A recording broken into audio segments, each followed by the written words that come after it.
Alrighty, folks, thanks for tuning into Wednesday Night Reviews. I'm your host, Konrad, and joining me today is the wonderful Matt McGrath, who's been recently featured in TCAF 2021. Thanks for coming on the show, Matt. Yeah, thanks for having me. Really excited to chat with you. Perfect. Well, I'm good. I'm happy to get right into it. So I did want to start with, for the folks out there in YouTube land who might have no clue who you are and are suddenly seeing this nice-looking gentleman, Mhm. how would you describe yourself? But yeah, just a dude. Just a regular guy trying to make his own comics. Yeah, I've kind of had a lot of roles in the arts over the years. Like we'll probably get into it. I've had a lot of experience in theater, acting. Right now, I'm doing content marketing as my day job, and then on the side, I try and write comics as well and produce them and make them and put them out there for people to read. Awesome. Mm-hmm. And I do always like to try and support Canadian creators, if not local to my area, which just happens to be Toronto. Yeah, So too. just to confirm, you are in fact local to the Toronto area, right? I am. I'm in Scarborough, right by the Bluffs. Oh, okay. Yeah. Well, then you're right close to me, actually. You mentioned you've worked in the arts, and when I've done my research on you, you actually had a fair bit of history with it. Can you talk about that a little bit? Yeah, sure. Well, I guess I kind of started out my creative career doing acting, and that's kind of what I wanted to go into when I first, I don't know, when I was growing up. So yeah, I don't know. People in Toronto might know Cardinal Carter Academy for the Arts. I went there for acting. Yeah, I did acting in high school, through university. After university, I kind of did my half-assed attempt at becoming an actor after university. That didn't really pan out that great. So yeah, just over the time, it kind of petered out. I don't know. The drive just wasn't there for whatever reason. And yeah, I kind of went in more into writing. A little bit of film, a little bit of theater, but then yeah, I kind of found my comfort area in writing comics. Right on. Okay. And in talking about comics, we are here to talk about one of your comics. So in TCAF 2021, you had ID-10T Error, which is actually a comic sort of out of my wheelhouse in the horror genre, but it was very enjoyable. Um, can you let us know what ID10T Error is about and what readers who pick it up can expect? Sure.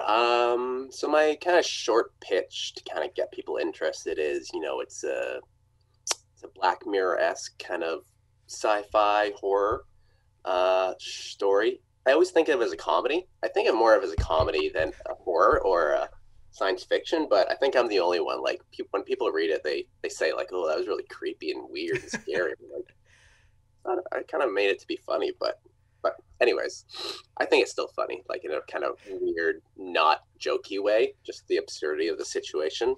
Anyways, so it is about a man who creates a artificial intelligent robot, and it's a weird twist on the Frankenstein uh, mythology, where the man doesn't create life to just for the sake of creating life to do it to make something beautiful. He does it just so he can torture and kill this thing that he created. So yeah, from there it's kind of a cat and mouse story where the AI, the robots, trying desperately to get out of this place. The man who created it, Bradley, his name is, keeps getting called away to do his kind of crappy day job, so he can't really fulfill his fantasy of killing this thing. So yeah, it kind of goes back between the two, like the AI getting the upper hand, getting escaping, and then he's tied back again, and yeah, just the handoff between those two characters. Yes, and when I went through it and read it, it was definitely it was very creepy and well done, and your creative team I think nailed it. Has a very specific style when it comes to the art itself, but also the colors, which I felt played a really strong role in making that well creepy feeling. And I now that I've sort of had a chance to reflect on it, and read it a few times, I do definitely agree. There's once you get past the initial creepy bit, yeah, there's a bit of comedy in there. Mm-hmm. And in other interviews with you, I've read where people have asked you basically the same question.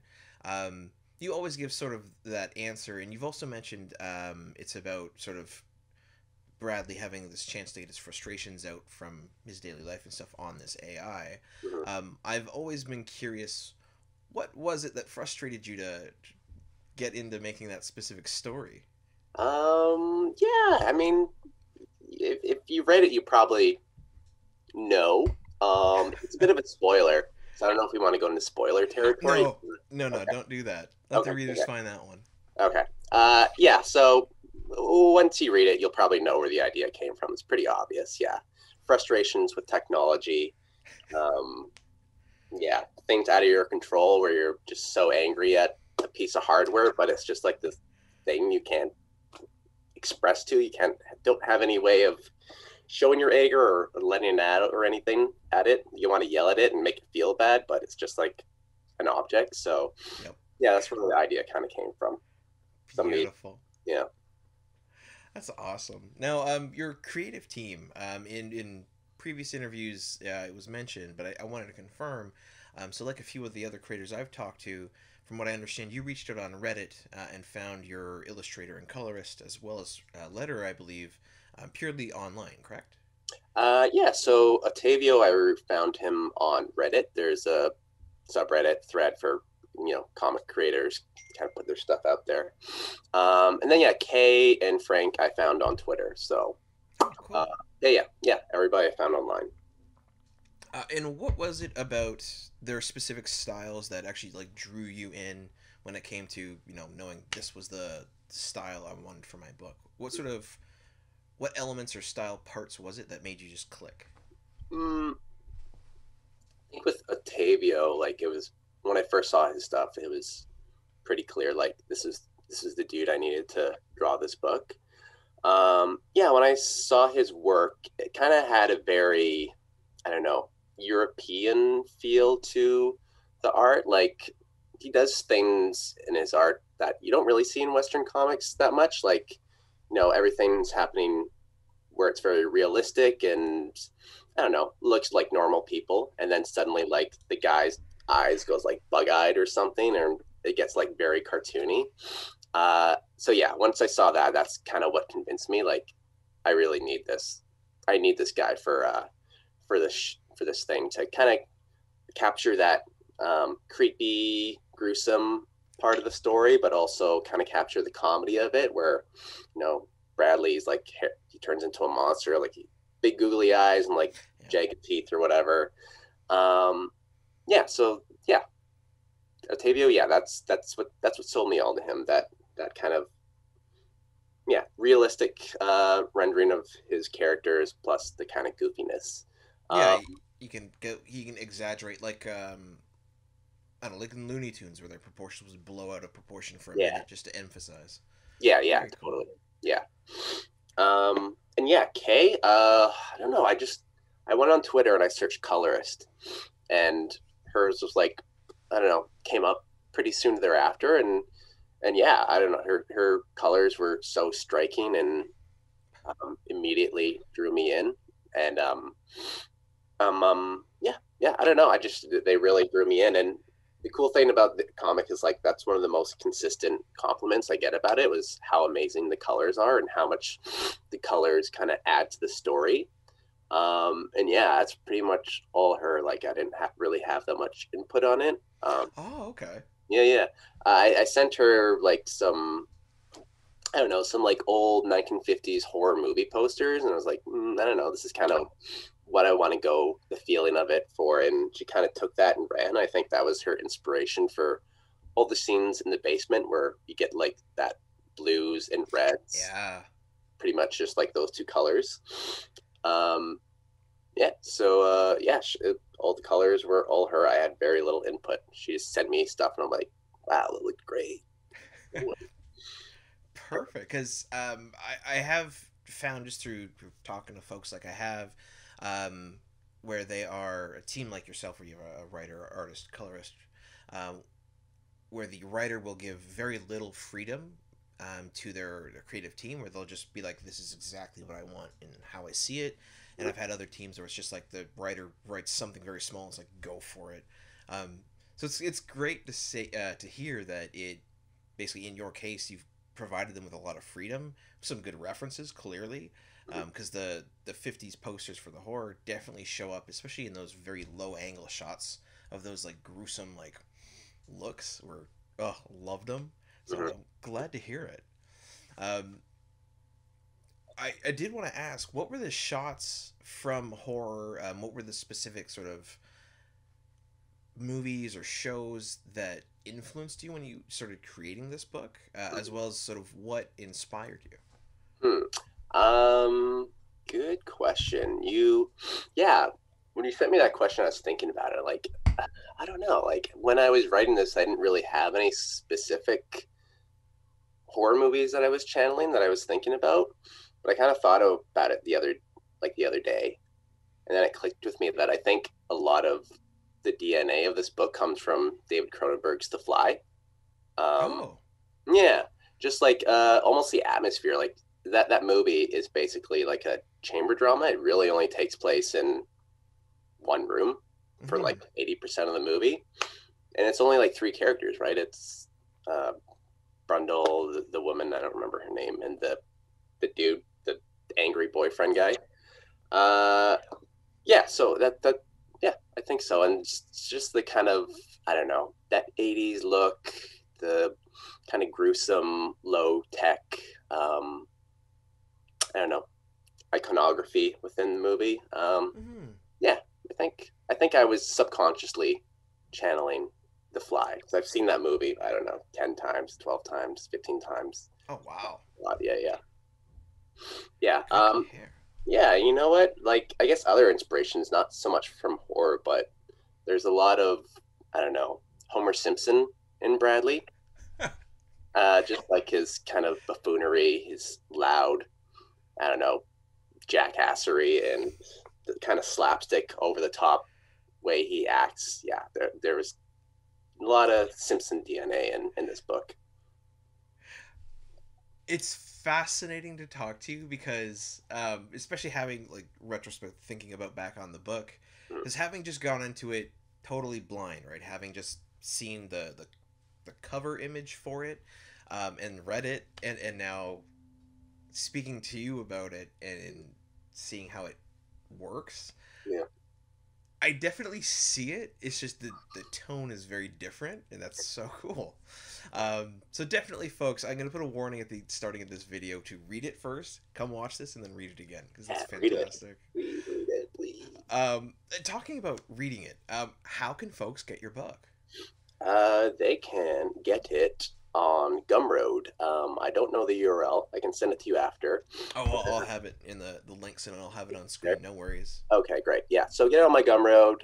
You can find it on my Twitter. It's my pinned tweet.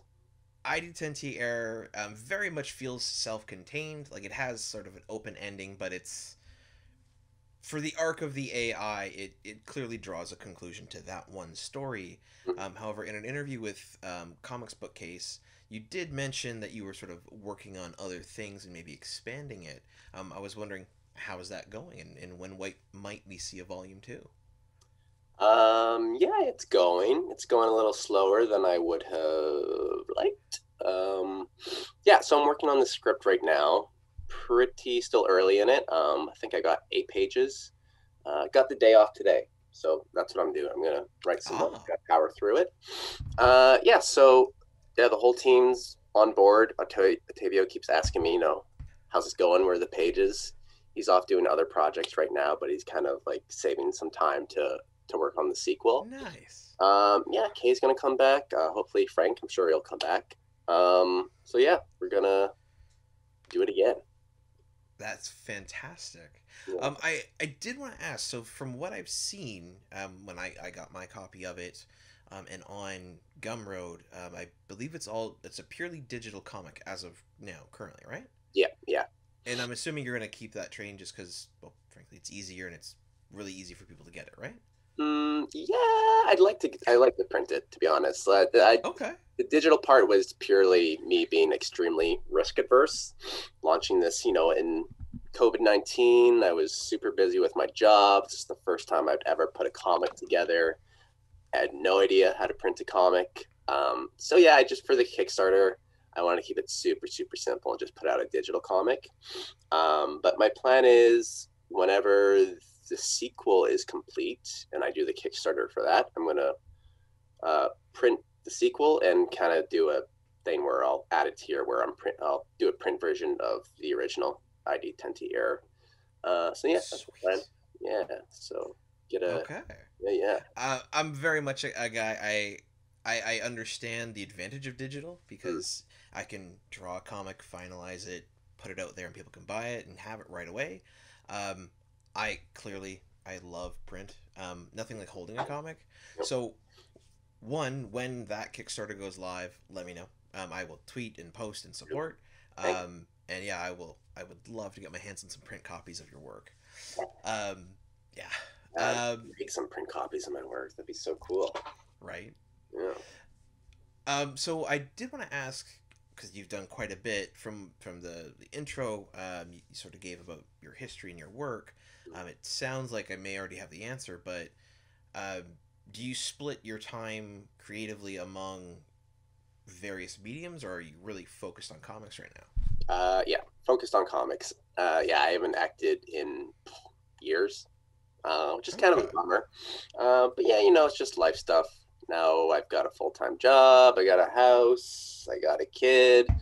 I don't have the time. Theater is a huge, huge time suck, and I guess writing comics is too. But it's at least a huge time suck where I can do it completely at home. Theater, I'd have to be out in the world, Yep. on stage in rehearsal, doing that for hours and hours on end, not making any money on it. So, you know, comics I also make no money on, but at least I'm home. At least you're home. You gotta like that.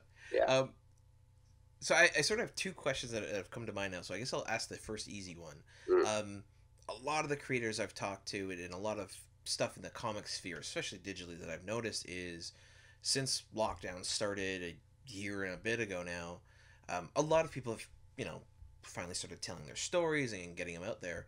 Is ID10T Error a child of lockdown? Nope, nope, no. It started before that. Oh, okay. Yeah, it started.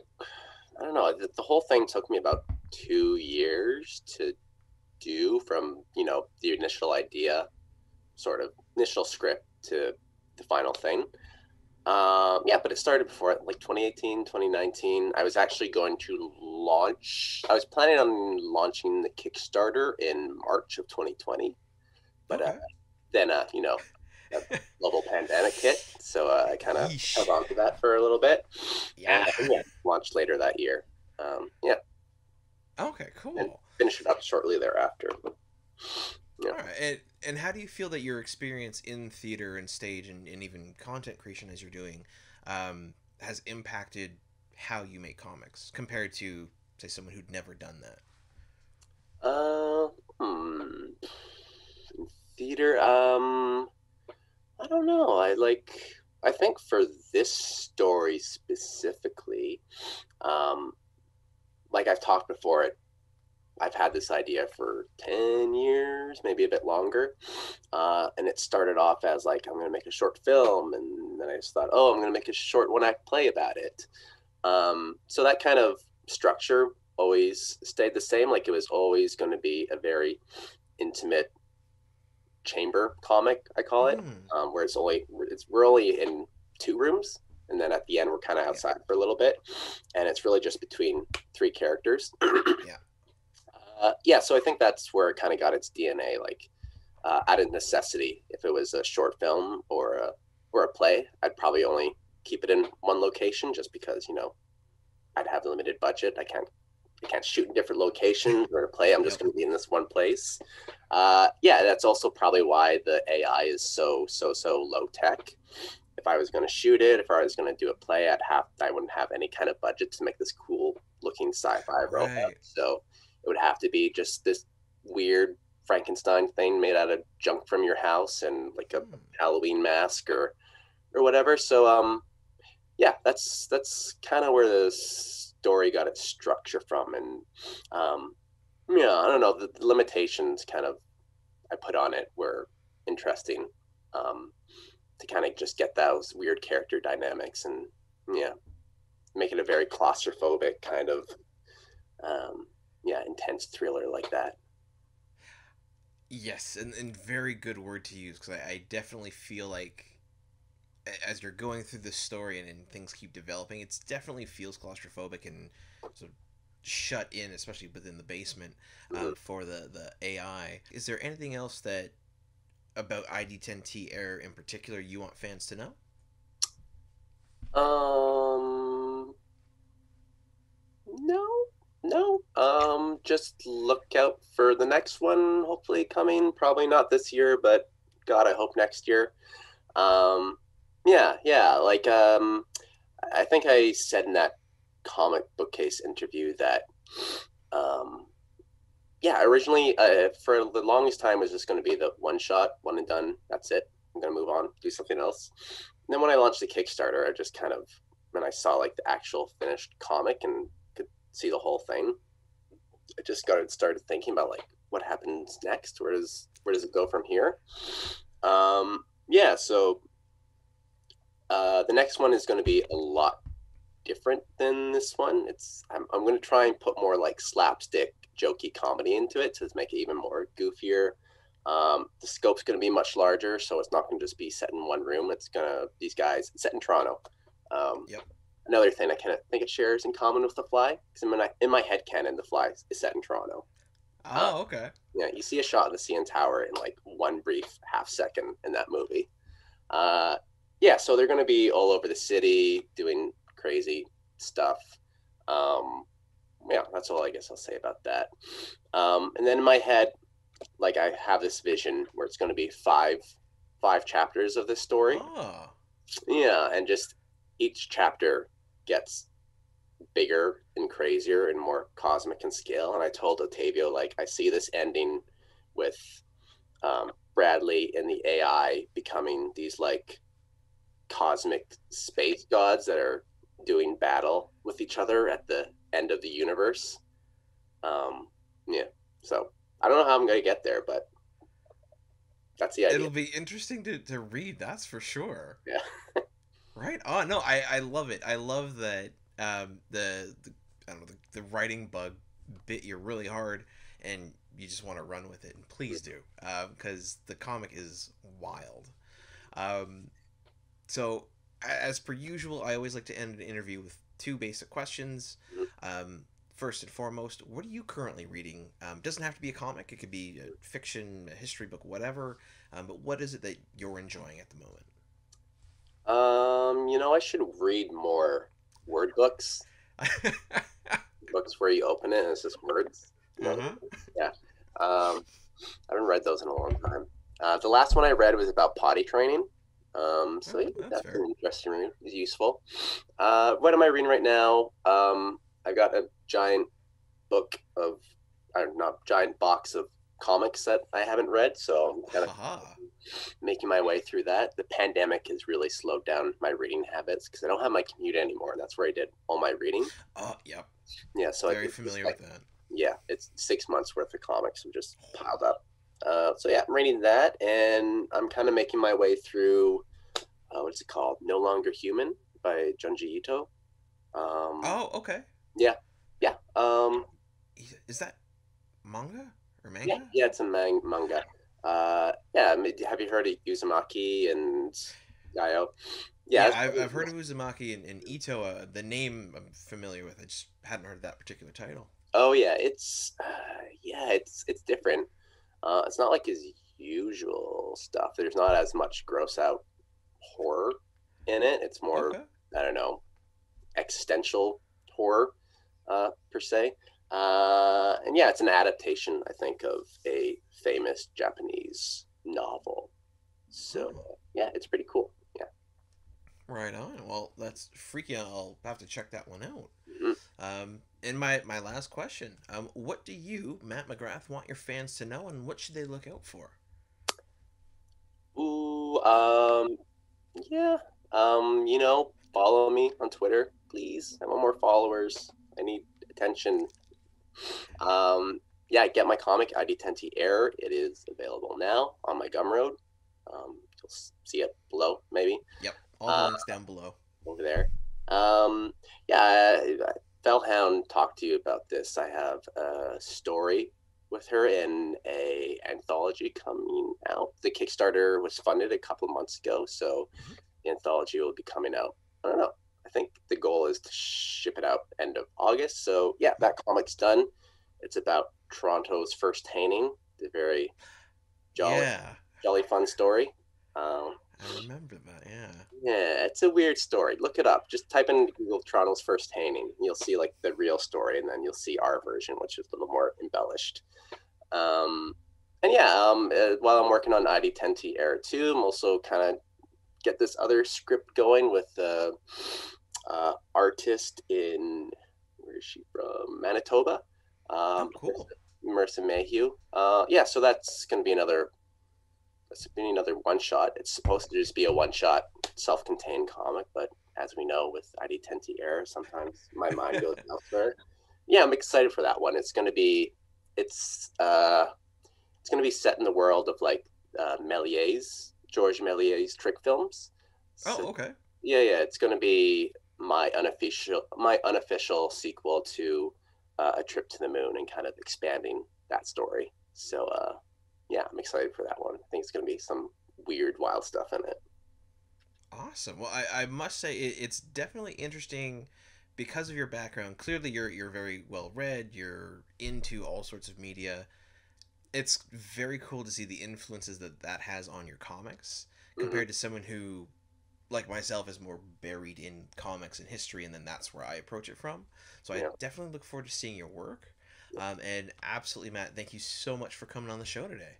no problem. Thanks for having me. This is great.